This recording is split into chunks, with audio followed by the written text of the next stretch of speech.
They said Terminal 1. Air Malaysia. Air Asia. Which one is that? Joy, you should. Let's see. What's that one? I could have actually seen it on my own. How many people are here? They are Filipino only. That is Scoot, Qantas. But they said Terminal 1. But Terminal 1 has different gates also. Just check. That is none of that. Air I'll China, British I Air. can't read it so far. Fake. Fiji, Doha Air. None of those. I can't see it. No, there is none Philippine Airlines here. Oh, sorry, it's there, the 5. It is? Yep. It's my first time to fly in Philippine Airlines. Ah, yeah. Flying Air India. But this is a 4-star. Good. Enjoy your flight. Bye-bye. Thanks for... Tutor ko muna kayo dito sa baba. Kasi ang gaganda naman talaga ng mga halaman. Plants kayo dyan. Diba? Ang ganda nito. Plants kayo dyan. So, this is the Jewel by Day. Ang ganda ng ano nila. Ang ganda ng greenery nila. This is one thing that I like to Singapore kasi they are the busiest city and yet they can still able to maintain the greenery in their country. Kahit napaka-modern na nila, they had everything.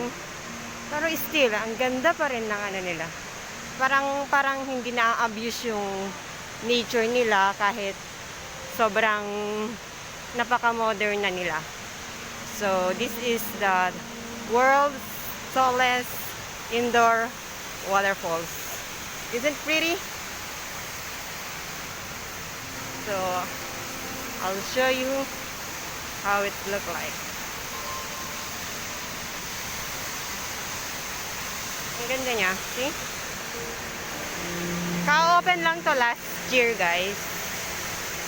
So, kapag gabi, meron siyang light show din dito. Hanggang makapunta ka dun sa taas. Galing na ako dun sa taas, but I don't know if I can go there to show you there. Kasi may bitbit akong luggage. Ang ganda, di ba?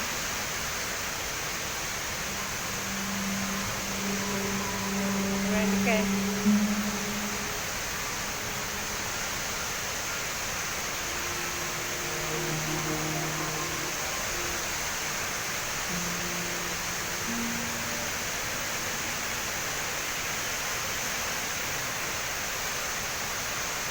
Someone is vlogging to on the other side. See?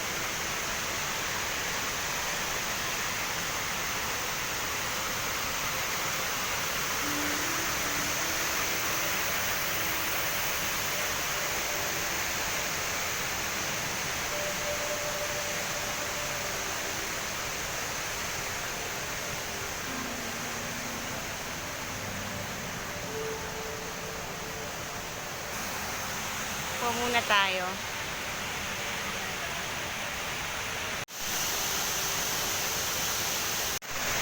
So on my back is the city. 1:30 pa kasi yung boarding ko kaya I'll take you here muna.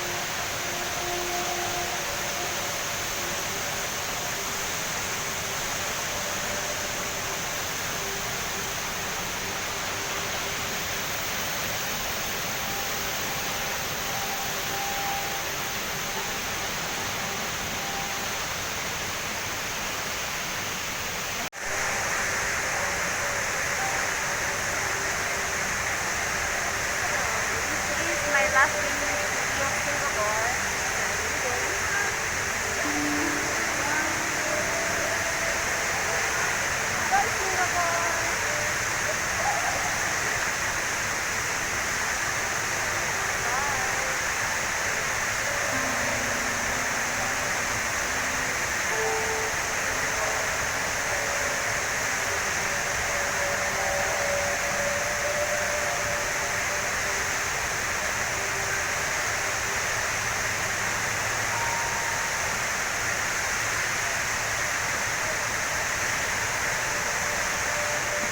it's time for boarding.